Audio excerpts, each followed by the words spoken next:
Okay, so we'll start the meeting, and I want to make just one change to the agenda.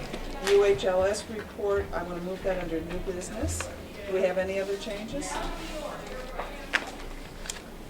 I have a motion to approve the agenda as written? I'll make that motion. Okay, do I have a second? I'll second. Okay. Any other changes? No? All in favor? Aye. Opposed? Abstained? Okay, the motion carries. So public comment, do we have anyone in the audience who would like to speak, ask a question? Okay, you'll get another chance later on, thank you. Okay, so the minutes of the February meeting, are there any corrections to those minutes? I think I have a correction to it. Okay, There was a person there who I don't recognize, who was at the table for about the first half. That's Chuck. He is our treasurer. That's Chuck the treasurer. I don't think he's listed as also attending. okay, thank you. We'll make That was it. Thank you. Oh, I had a correction. Yes, Ellen? On the part where we were reporting about the trustee position, I made two reports.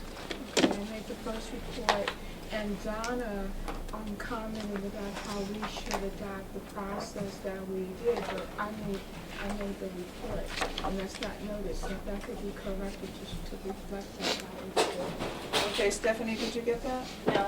Okay. Arlene made the report. Okay. Donna added to the report. Okay. Okay. Any other corrections to the minutes? Okay, with those corrections noted, do I have a motion to approve the minutes? I'll move him. Okay, second? Second. Thank you. Any discussion? All in favor? Aye. Opposed? Abstained? Okay, next item on the agenda is the treasurer report and the check register. Oh,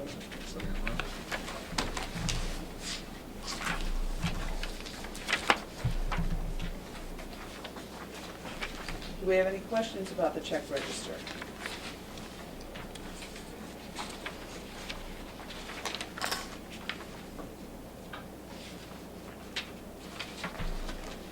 If not, do I have a motion to approve it? I will make that motion. Okay, do I have a second? I'll second. Any discussion? All in favor? Aye. Opposed? Okay, abstained? Okay, the motion carries. So anything from the treasurer or finance? Mary, do you have anything for us? Just on the treasurer's report that we had a lot of front-end loaded costs you'll see in periodicals, and a lot in maintenance, repairs, and supplies. This is often when we renew our contracts for the year, including magazines, but also services that are done. And the only thing on the check register people might have a question about it, CDPHP is high, but it's 2 months, and it's now includes the retirees as well as all the employees. All right, then moving right along, committee reports, finance.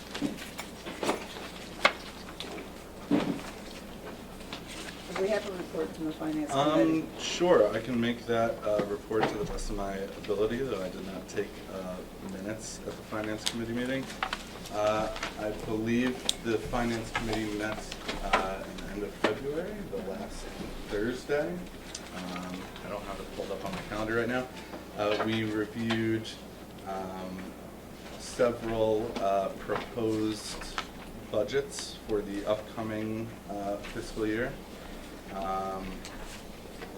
One of those budgets I believe we reviewed as a full board in our last meeting. We were We charged. have it here under new business. Yes, we were charged with going back, taking a look at it, trying to determine if we wanted to make any further adjustments. We did not. We reported and recommended the budget with a 1% increase to be considered back by the executive at this meeting, as you mentioned, under new business. Okay, anything else? Any other members of the finance committee? On the 25th, just. The 25th. Thank you. Okay. Then we're on to the director's report. So January was a good month for us in terms of press. We took part in the Cash Coalition press event at City Hall. I was invited to CDTA's State of CDTA, where I got to speak about the fact that we were helping the CDTA out doing a pilot for their Navigator card, which was received really well. We all know that the water suppression system at Arbor Hill West Hill broke because of the sudden cold. Our facility staff reacted rather quickly at 5 in the morning, so kudos to them. While there was flooding in the program room, the vestibule, and also the front of the library proper, no significant damage. They reacted quickly, and so far everything looks really good. We're still a little worried about the carpet. We are preparing our library's first community report, which we hope to have done before our first neighborhood association meeting. It will be in multiple formats. A small bookmark that will be provided at all of our locations, multiple page booklet, a little section of our program guide, and a video component. Some other highlights from our departments. Washington Avenue. We have started our one-on-one tutoring in the Albany Maid Lab. It's been very successful. We've helped over 50 patrons just in the month of January with, just things like resumes and applying for jobs online. You will see in the metrics that there is a slight decrease in door count, but we attribute that actually to the fact that we weren't doing the VITA program on the weekends. Arbor Hill West Hill, something that I love, is we're starting to do outreach to the Creative Kids Zone, which is a daycare which is right next door. Our new library assistant there said the kids aren't coming to us for story time, so he has begun to take story time on the road. Bach Branch gets my gold star for this report. If you look at their metrics, all of their metrics are up, including a 11% increase in circulation. I was just there today. They've really taken on the whole idea of doing displays, they did a winter reading program for adults, which I got a lot of positive feedback. And of course the Library Links program, which is providing home delivery to those who cannot leave their homes. So gold star to them. Delaware Avenue did several winter break programs, and they had 175 kids which attended, which I think was fantastic. Pine Hills is continuing its sensory story time. This is for children who are on the spectrum. They're not getting as much participation as they want, but they're going to continue to do the program. And I hope everybody on the board, when speaking to members of the community, maybe bring that program up. We had our 2 young men with Howe's Community Engagement Clerk go to the Grammys. You really can't beat that. And then North Albany, I just want to point out North Albany, 25% increase in circulation, 39% increase in door count. This is really the little branch that could. You see fantastic things like writing on the window to tell people about our programming, and we're really proud of what's going on here. We really want our other locations to model that. Besides that, January was just really busy. Does anybody have any questions from the report? So how is it happening here at North Albany? We put a very energetic staff member in who is all about programming and doing programming, and she's just bringing kids in, and this is really becoming a great space for programming. I think it complements the YMCA.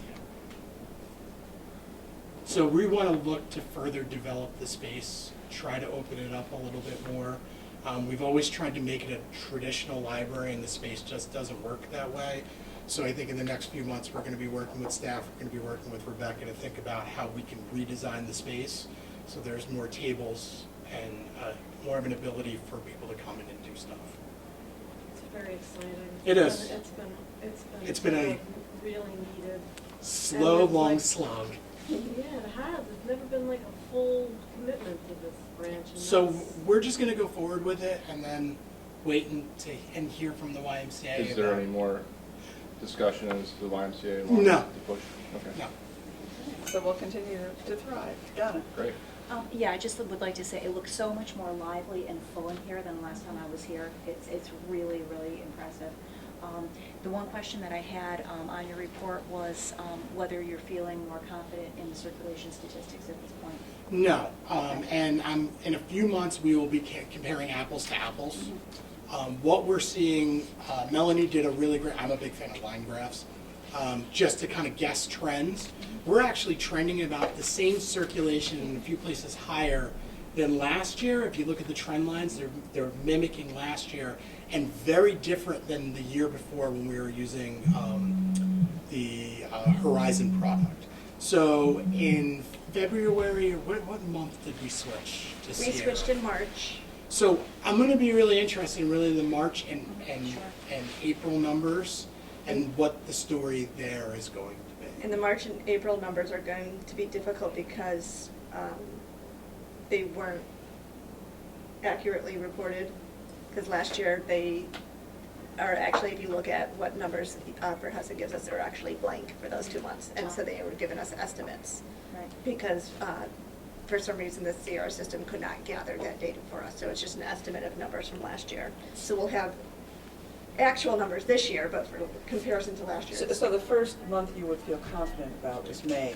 May and June. May and June would be the numbers that we're really looking at.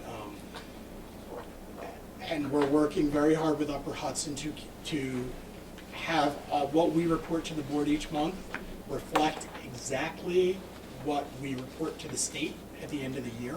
So you'll see the state reports a little bit different. The other thing I want to point out is we've started to report APL as a whole and our metrics there. And some of the metrics look fantastic. Where we're most concerned, again, is circulation and a little bit on door count, but we'll see. Questions or comments for Scott on his report? Well, once again, I appreciate, your presentation. I think you do a very thorough job. My team. Well, I appreciate what you do here. I continue to have concern about circulation for Arbor Hill and for Howe. So how can we, is this a thing of being aligned with reader choice and we're not hitting it, or? We're changing, in the last board packet, we had kind of a philosophy of how we're going to go forward with collection development. I'd really like to see that develop, and really, we'll see in a year. That's the problem with statistics. You have to give it some time to really gain traction. The model that we're using, which is a hybrid between centralized and kind of limited, smaller budgets for the selectors and the branches and more of a centralized model for the things that we know we need to buy. It's an experiment. Right, but we can track it month by month to see where it's by trending. month. And if it's trending in a positive direction, then we move forward. We move forward with it. So there's a little bit of that, and there's also just going back to things like displays and hand selling of material. Which I think is really important. Tying, I think for Arbor Hill and Howe, we can turn the circulation numbers around with displays, but we can also do it by tying it into some of our programming, and I'm already seeing that happen. So, book circulation keeps me awake at night, and we've seen a little bit of an improvement, and those are the two locations where we're really concentrating and talking with staff about how do we do it? I think we can do it. But we don't have confidence in the statistics though, right? I think the statistics give us a trend. Okay. I just think the numbers right now are wonky. So in a few months, I think we'll have a better idea. Our biggest struggle was getting the culture of the organization to go back to looking at numbers and using numbers for statistics. To kind of judge performance. We're there. My concern is the trend across the board is like 9%, but at locations like Arbor Hill and Howe, it's 35%. So while, yes, the numbers are probably off, and I'm hoping going to see an improvement, those are two locations that we still need to really look at, because a 10% move isn't going to bring them into the black. It's going to keep them in the red. So yes, the numbers are hard, but I still see the trend lines, and those are two locations I'm concerned about. But they're also doing fantastic in program numbers, I saw it. and they're doing fantastic in Wi-Fi numbers. So it's a little bit of a balance as well. Choices too. Yeah. options, yeah. Okay, thank you very much. So we're now on to the policy and procedures grid. Do you have any updates there? There's no updates as we have not met. We are still looking for a date. Yes, I think there's one person who has not replied to the last poll. Oh, can I ask a question? Yeah. Being the new old guy? Oh, no, you can't pull that again. I am not on any committees as far as I Oh, know. we'll find something. Oh, we'll talk after, Jack. Okay, but yes. when I left the board, I was on policy committee, and I enjoy that if there's space, but I'll do anything. Okay, Tim and I are gonna have a chat with you after the meeting, okay? Okay, good. Have we got a deal for you? Okay.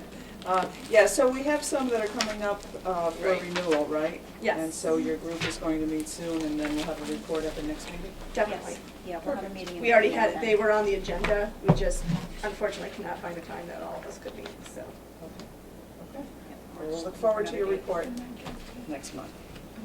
Okay, under old business, we have the quarterly board meeting evaluation report, and you have the report from February 9th. And so as we take a look at how people rated the various components of the meeting and the comments that we received, does anybody want to offer any analysis, any comment? Are we happy with where we are? Some people aren't happy that others don't show up on time. And I think everything else is tracking pretty well. I think last month was a little fluky because people were trying to vote and having trouble here in the Yeah, city. that's hall. Okay, yeah. I think generally people are here on time issue. So any questions or comments about our evaluation? And we'll continue to do this quarterly. No, I think it's valuable. Good. Okay, so plans for board retreat, and that sort of ties in with an item under new business which says long-range plan, but that's meant to be strategic plan. So Scott and I talked about engaging a consultant to help us through this process. Now, you'll remember we are just about completed with the strategic plan that we've had for the past 3 years. The architects of which were Orange Boy, and so that was a very comprehensive, extensive plan, and we've done so well. Congratulations, executive director, the team, staff, and the trustees on being able to meet all those goals and almost all the objectives at this point in time. So we're ready to start the new cycle. Scott and I were talking about getting a consultant. We have one identified, but not until July. She's very good. She does other retreats in the historical and museum sector. So she's not library per se, but she certainly knows strategic planning, and so we could use that simply strategic model, right, that other libraries have used, and take a streamlined approach. Now that we've done the heavy lifting on such an in-depth, big, comprehensive strategic plan, for this year and the out years, we could probably tailor it and use that tried and true model from other libraries. So her time frame to be able to work with us is July, and so Scott and I were thinking, well, we could do the pre-retreat work, the surveys, the focus groups, interviews and such, and then plan perhaps a day-long session, a retreat of the board and some others for September. Does that, because the summer will be difficult to get us all together to actually do the pre-work, the focus groups and interviews and surveys that we need to have the appropriate input from the community. Does that work for everybody? Okay. So Scott, anything you want to add to that? Okay, so we'll pursue that. Any other old business before we move on to new business? Okay, new business. Early closing memorandum of understanding, of agreement. So no good deed goes unpunished. We decided instead of closing at 5 o'clock for early closings to close at 3 p.m.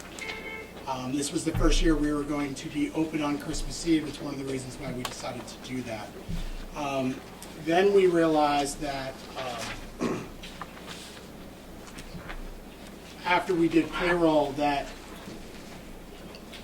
some staff were taking the full day off, even though we were only open till 3. Some staff were only taking part of the day off. It ended up in labor management, which I think is the appropriate place for it to be discussed. And we came to the agreement, which is in front of you, which is the I think it's about 7 employees who charged a full day of vacation time will now be given 2 of those hours back. I think this is something the library can afford to do. I think it's the proper way to answer something that the administration, did not figure out ahead of time. And it will be something that will be discussed come negotiations. So there was an MOA in your packet that was pre-finalization with the union, and there's one that I just passed around, which is the version that has been blessed by Scott, myself, and the LRS assigned to the bargaining unit from CSEI. It's just waiting for plugging in the actual names of the employees as soon as we finalize who they'll be, and then it'll be ready to be sent. Okay, questions, comments? Makes sense. So we need to approve this? I don't think you technically do. It's not an actual contract amendment, and it's within Scott's authority as chief executive. But he has our to enter into support. it. But that was the idea, is to make sure you all knew about it and were aware that it was happening. Okay, very good. Tax cap override. So there is a resolution in your packets. For those of you who have been through this process before, this resolution is necessary to protect you because you're a little bit out of cycle with respect to the calculation of tax caps. So everyone has heard that this year's projected cap for school districts is 0.12. Depending on what you do tonight, you may actually be exceeding that number. We won't, of course, know your specific number for a little while longer, and so it's always important for us to have you pass the override, even if you're just going to be close, so that you're protected. This year, it may be that you need to do it because you're actually going to overrun. And so this is the resolution that has to be done before you adopt your budget, before you adopt your tax levy, and this is the one that needs to be done by a supermajority of this board, 60% of the entire body. 1, 2, 3, 4, 5, 6, 7, 8. Yeah, we have everybody here tonight, so we need 6 out of 9 to vote in favor of it. Questions for Bob? Do I have a motion? I'll move it. Do I have a second? Alyssa, second. Any discussion? All in favor? Aye. Opposed? Abstained? And the motion carries. 2017 proposed budget. Hold on for a second. It's got a small tax increase in it, but it might be over the tax cap. So that's the prior resolution. You've seen this in your February package before. And we did have another finance committee meeting on 2/25, and I'm sorry that I didn't get minutes into the package, but all we really did was talk about the future Yeah, in a Mike general way. reported on the committee. Okay, great. So back to the issue at hand. There is an aggressive community reach out for the tax increase. You'll see staff listed making presentations throughout the neighborhood associations throughout Albany. And that's where we're going to go and tell our story about what a wonderful job that we are doing and why we deserve a 1% increase. I don't know if I really have any highlights from this. I think all of the estimates are reasonably conservative, and you saw them all last month. So there are, as far as I know, no changes to it.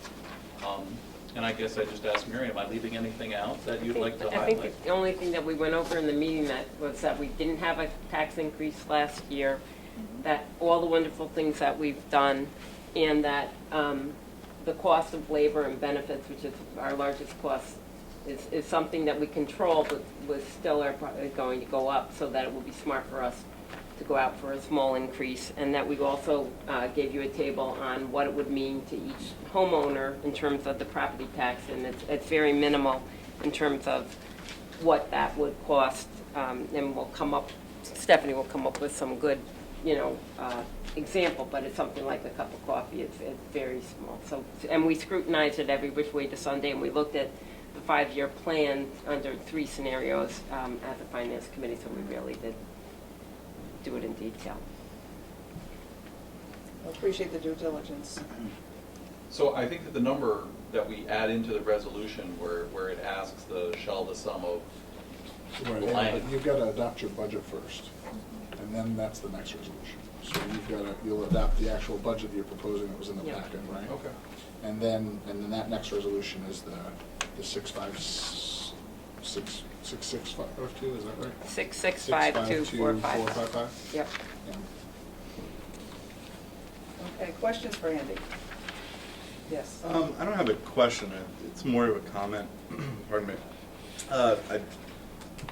In sitting on the Finance Committee and reviewing this budget, I think first I think it's important to recognize all of the very diligent work that Scott and the staff have done to contain costs, to find efficiencies where possible.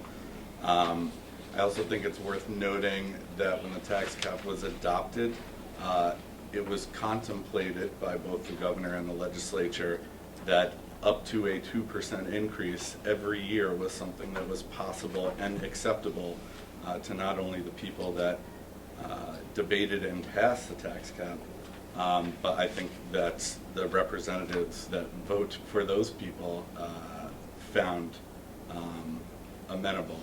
I also think it's worth noting that this 1% tax increase is largely, as Mary mentioned, going to be eaten by the well-earned salary and step increase by the people that work at this library every day. So I have no hesitation in recommending adoption of this, and I think the voters will be open and understanding when this is presented to them. Thank you. Any other comments or questions? Okay, do I have a motion? I'll make the motion And what's your motion? to pass the adopted budget that's in your packet for the 2017 calendar year. Okay, do I have a second? I'll second. Any discussion? All in favor? Aye. Opposed? Abstained? The motion carried, so we go to Unanimous.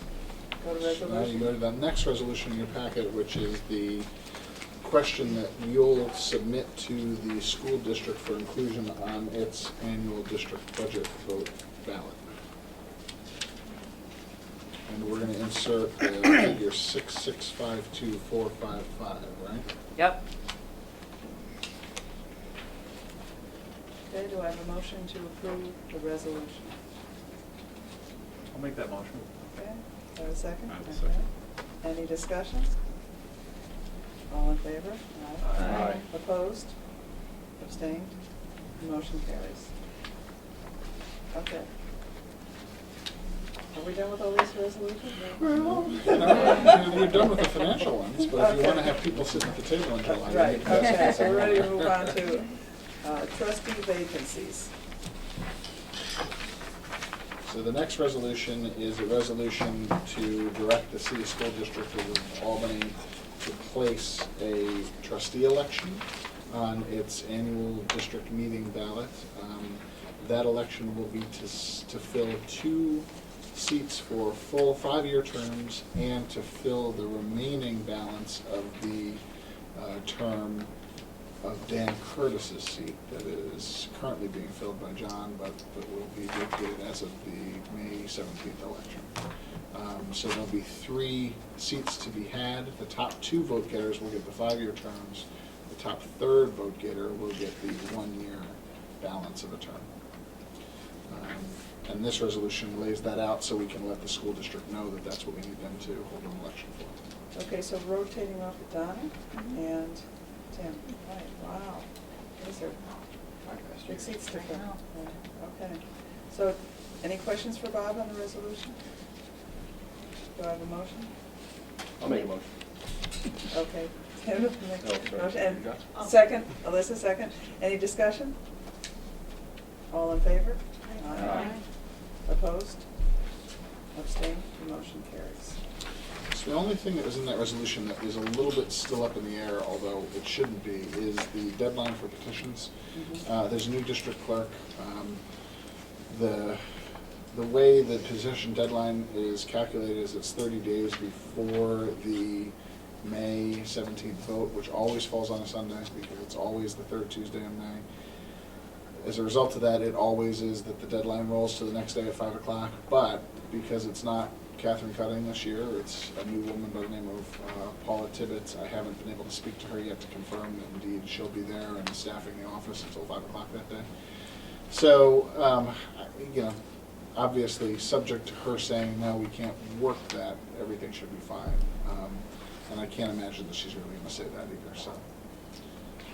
So that would mean the petitions would be due, We don't know. what's the estimate if it was 30 days before? either It really has to Friday be or Monday. No, it can't Okay. be Friday, because that shortchanges people. So it really has to be Monday, it's just I haven't spoken to her. Okay, So I probably can't Monday tell the her 18th. when she must be there. It should be Monday at 5 o'clock, like it always is. Monday the 18th. Mhm. Okay.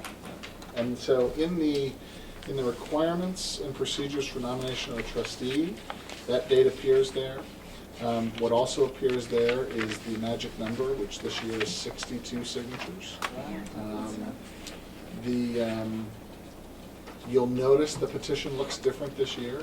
You may have recalled a couple months ago, Brian Levine came to the meeting and told us all about the new bill. And so this petition does reflect the language of that new bill. It's just a little simpler. We will be the first people using it, so hopefully it's okay. But there's really nothing unusual about the form. It should be just fine. And the instructions have been tailored now to describe the new form, so theoretically, everything should be ready to go. The petition and the instructions don't technically have to be approved by this board, but we always put them in front of you so that you can ask any questions or whatever. We probably won't release them until Monday of next week at the earliest, because Stephanie needs to get them ready to be out there. We need to make sure that they've gotten blessed by the district clerk, and as I'm going to, I haven't spoken to her. Is the nominating committee doing an information session this year? We will. We will. Okay, thank you. All right, so staff survey analysis, It's Melanie. Melanie. Okay. Got a nice little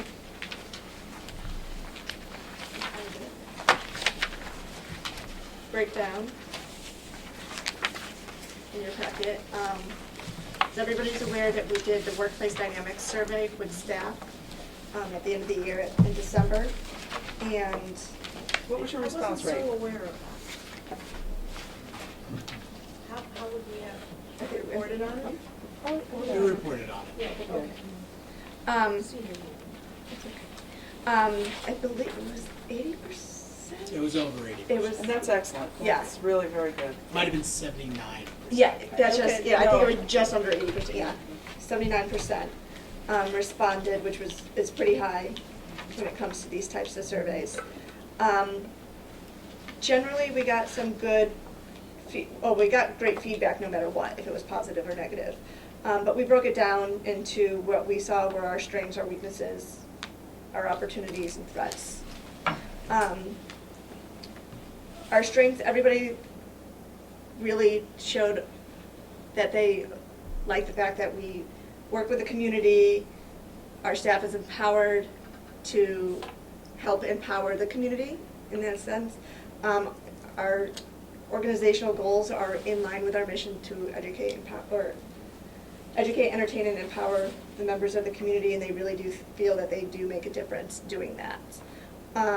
So APL cares about the employees, and compensations and benefits are reasonable within the field. We were benchmarked with 9 other public libraries across the country, so it's not a lot of comparison, but we did show equal to or higher than for all of those metrics. Our weaknesses, and it's a pretty big weakness, was our communication between the organizational levels. Some feel that managers aren't reporting down to their employees, and vice versa. Sometimes the managers are feeling that they're not getting the information of day-to-day operations from the employees to work its way up. Staff feel that information is not provided to them in a timely manner. This has shown up a couple times. The CDTA moving the bus stop in front of the library was a perfect example. It was in discussions with upper level management. It was not something that was being released to the public. They were getting information and public opinion about it. That was a tough one. With Iron Gate, when it went to Iron Gate and they were talking to the businesses on Washington Avenue, and Iron Gate leaked it to the press, and so the next day, press and public came into the library asking, hey, we heard you guys are doing this, and the staff was not aware of it. At the time, we didn't think staff, it wasn't at the point where we could release it to staff because we were still in the discussion phase of it ourselves. So it's that kind of needled them a little bit. They felt like we are hiding stuff from them. So we've taken that opportunity, though, to now improve on those lines of communication with staff. And so that's what our opportunities is used to come in and positive impact of the community from staff. To further develop our programming, which we've seen is increasing in our numbers. Our programming numbers are increasing because we're having those communications with the public. But also our opportunity, and I thought I included it here, I'm sorry, is to increase that communication. To really make sure things are communicated to staff on a timely basis. We've done it on a couple occasions already where we've gotten wind that something might hit the press and it's like, okay, this is what was discussed. This might be hitting the press tomorrow, so here's our talking points. We're working with our public relations office or information office to work on talking points and anything that might come up that the public might be concerned about. So universally across almost all organizations, staff survey results, this is one of the key things that's identified as an opportunity to improve.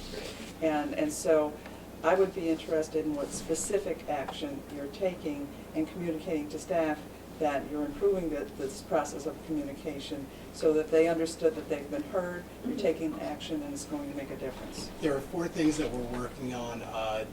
More meetings, quarterly all-staff meetings, multiple department meetings among not just one branch or one department, but that's why we created the service areas, so branches, staff are meeting with each other and talking. Administration being at those meetings. I've been to the East and West branches for their staff meetings, and it was a great conversation that opened my eyes to a few things. Administration, when they do satellite office hours at locations, will now be meeting with the L1s at those locations to discuss things. And also our HR person and our building persons are going to have regular meetings at the branches as well to kind of have a good conversation. The communication needs to go both ways. Sure. The staff expressed a concern about email communication, and when we asked back, well, what's your solution? No one really had a solution. We will continue to use email as our main means of communication. However, we need to make sure that the staff understand how important it is for them to read those emails when they go out. We now send an email out that the full board packet is up for them to see on Friday when it goes to the board, and they get an email now after every board meeting about what went on here, what was voted here, and kind of a quick synopsis. We also have scheduled our supervisors meetings to be after the board meeting so we can have a conversation, and then those managers are tasked to disseminate that information. And then hopefully in the next few weeks, although we're running into a data entry issue, our intranet will be up and running. I think that when you look at an organization, you have to identify that this is a large group of people who all have different ways of taking in information. So there are people who work fantastic with email. I'm one of those people. Send me an email, I got it. I'm good. There are some people who need to have that face-to-face contact, so that's when the managers are then tasked to have that face-to-face contact. And then there are other people who are willing to go to look for information, and that's where the intranet works really, really well. In the last few months, all of our memos that have gone out you actually have to sign off that you've read that memo.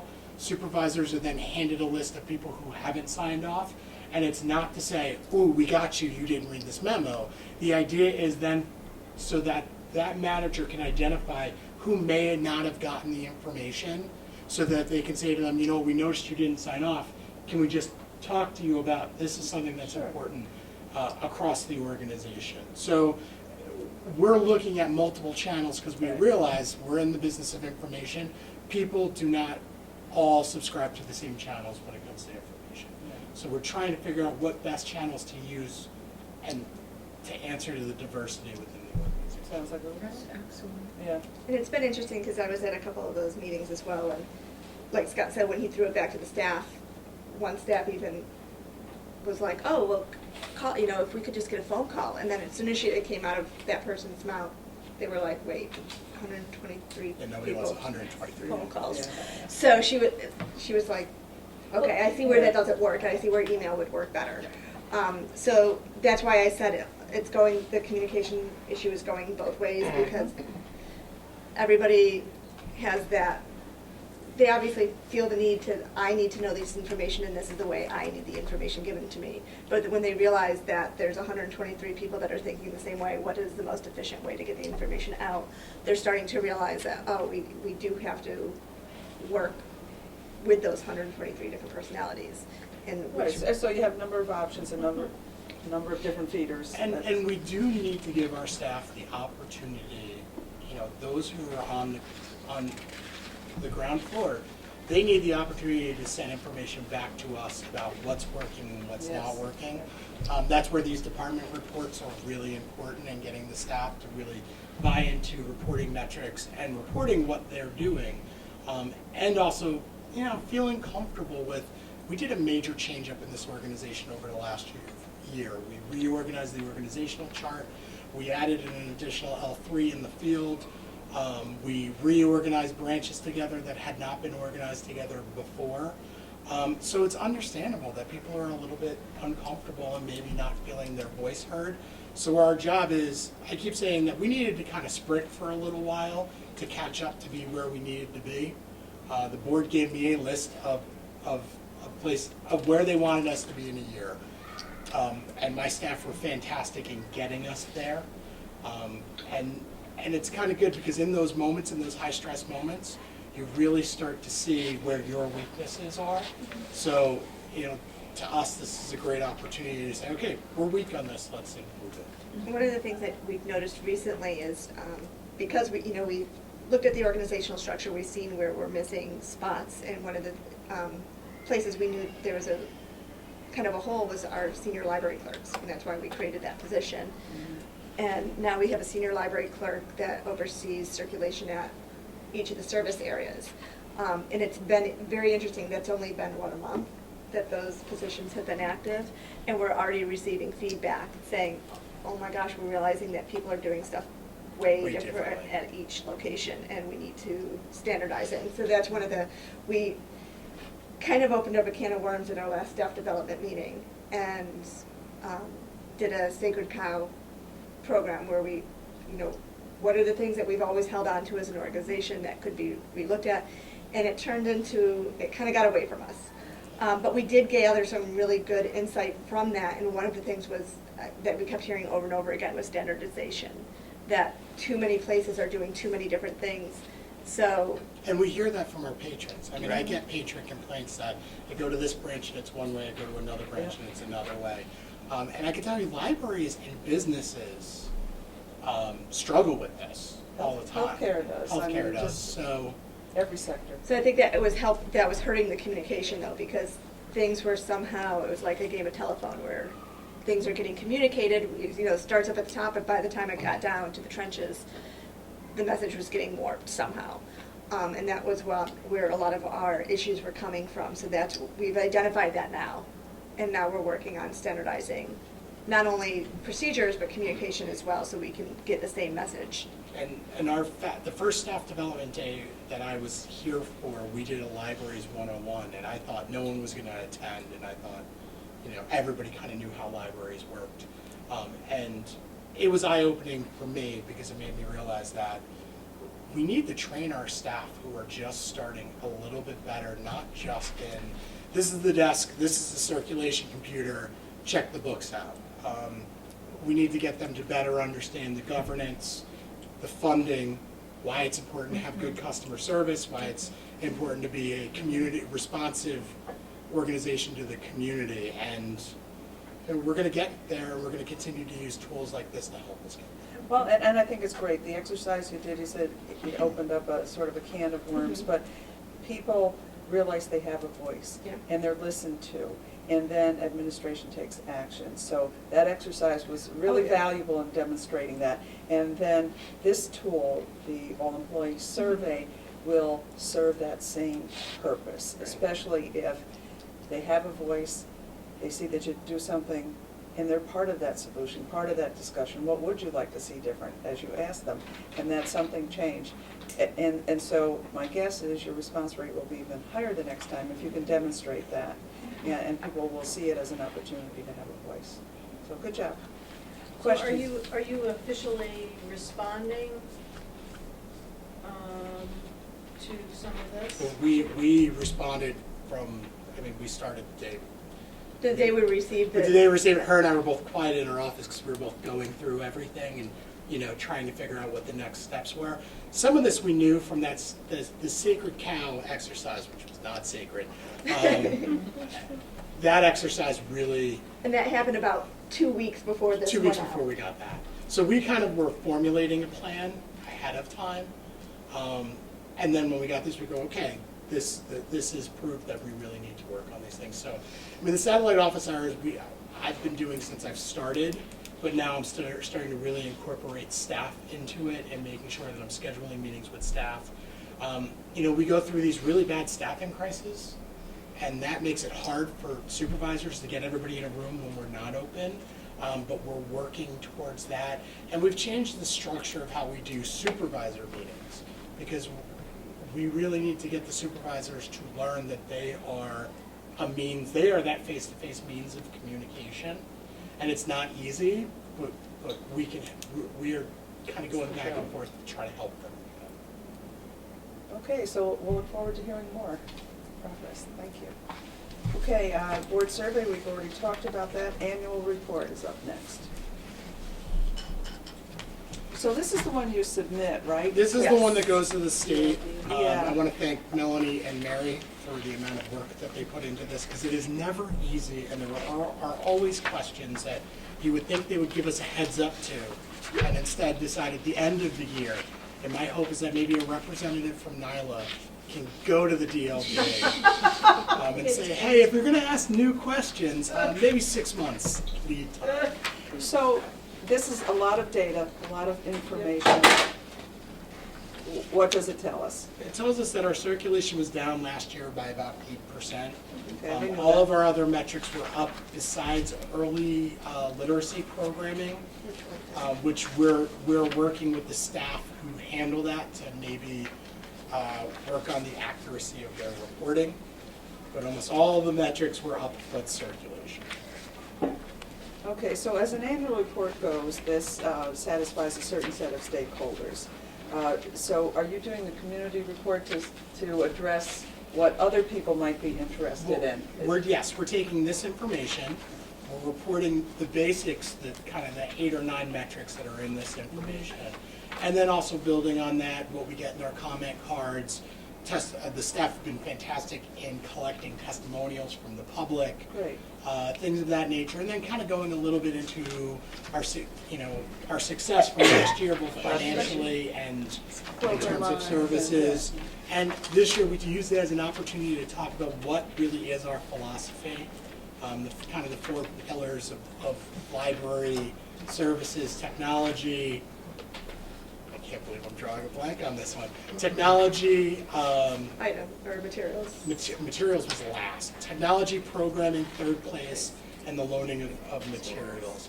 So we're going to kind of dive into that to not just help the public understand what we do, but we're actually going to use this as a tool to also help the staff understand what our philosophy is. And interesting, Scott had brought up during the last section about the staff survey about, that we did the Library 101 program during the Staff Development Day 2 years ago.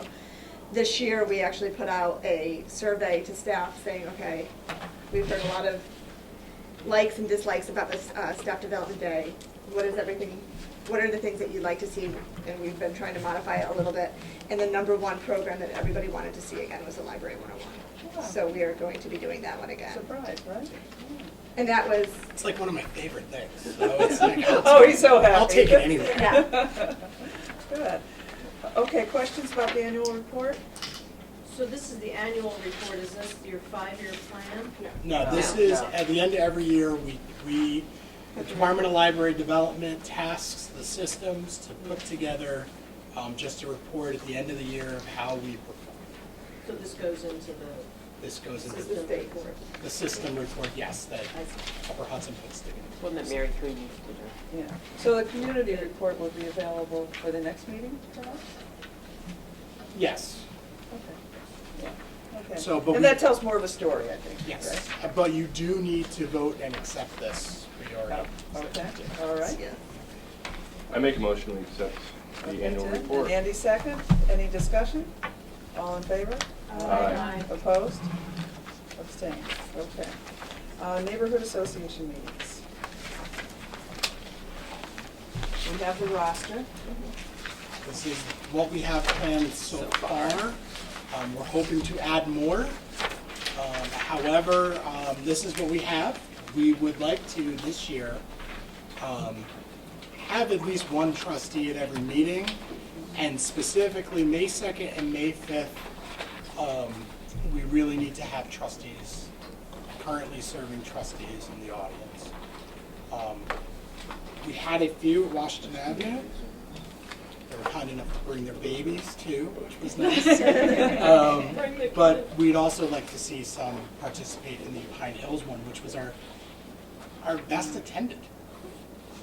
Okay, so in terms of the neighborhood associations, we had talked about whoever lives in that neighborhood should attend, and I think we tried to do that the last round, right?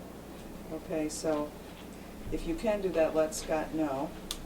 And then, yeah, for the candidate and budget forums, we should have a good turnout. Unfortunately, not unfortunately, but I'll be in Asia then, so. That's not unfortunate. So what I'm asking is just to look for the schedule. I'll probably email you. Yeah, let's put it out I'm so gonna be a people little, sign up. I'm gonna be a little Somebody strong who about lives this there. one, Yeah, this I time held it around. there. Somebody knew it doesn't So live there. take Let's ask it, for volunteers right now. that's a Yeah. great idea. Volunteer for Eagle Hill. Yeah, Okay. I was gonna say Eagle Hill should have a big group of us, don't you think? I gotta tell you, Mary was very nice to warn me that Eagle Hill might be a little tough. It is. No, it is, and that's Yeah, we- why They we were should the be- most Oh, really? receptive. They were good last year. They were for us. really good last year. I mean, they A might be couple a years little back, harder you're this right, year. Alyssa, they were tough. The votes. Yeah, But oh, they, we care you know, because there's no library out. They It's were- a zero. The increase. No, last year's increase wasn't We- zero. I thought last year's vote was, One. One. okay. So, Sure. I mean, they were not easy on Yeah, before us, was zero. but they were very kind, very receptive to the library in general. Many of them are Pine Hills users. We have a great relationship with the elementary school.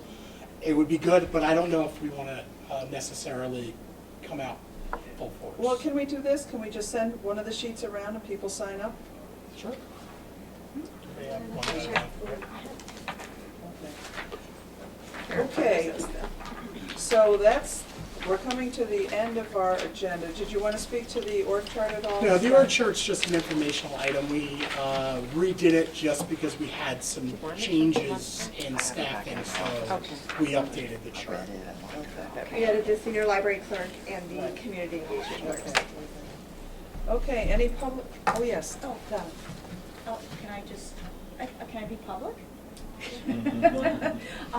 I just wanted to say on behalf of the foundation, the next big event that's coming up is the Albany Reads, which is on Saturday, April 16th. And if you're not familiar with Albany Reads, it's a kind of a nice community thing where people host interested readers for a book discussion in their homes, and there's small plates and wine and cheese and stuff like that, and then you discuss the books and everybody goes down to Washington for desserts. And more discussion. I wasn't able to participate last year, but my neighbor Holly McKenna has really put the hammer down and wants me to participate. So I will be one of the host locations. If anyone else is available to do it, I strongly encourage you to. We have two wonderful books that were selected for Albany Reads this time around. One is Sweet Solitude, which is a collection of poems by Leonard Slade, who's an African-American professor at UAlbany. They're wonderfully reviewed. They're it's beautiful poetry. That's the book that I'll be doing at my house. What is the name of the book? Sweet Solitude. Sweet Solitude by Leonard Slade. It's available at 4 of the branch libraries and also at the Bookhouse in Stuyvesant Plaza. It can also be ordered online from the usual suspects. And then the other book, I can't remember the title of it, but it's about writing memoir. It's by Marion Roach, who's a very well-known writer and instructor. And those are our two literary legends And those are the two for literary November. legends for the fall as well. So she's looking for a house? It's, you can participate in 2 ways. You can be a host location at your home and invite people in, or you can go to one of the host locations and participate in book discussion and donate. And then That's does $40 everybody donation. go someplace else after that? No. Washington. Washington. The second book is called The Memoir Project. Yes, Yes. thank you. Yes. Okay, thanks for that, Donna. You're welcome. Any other announcements before I go to the public in the back? Anyone? Okay, so we don't need executive session, correct? Do I have a motion to adjourn? I'll make the motion. I'll second. Okay. Tim, Donna second. All in favor? Aye. Opposed? Okay, we are adjourned. Yeah, Scott?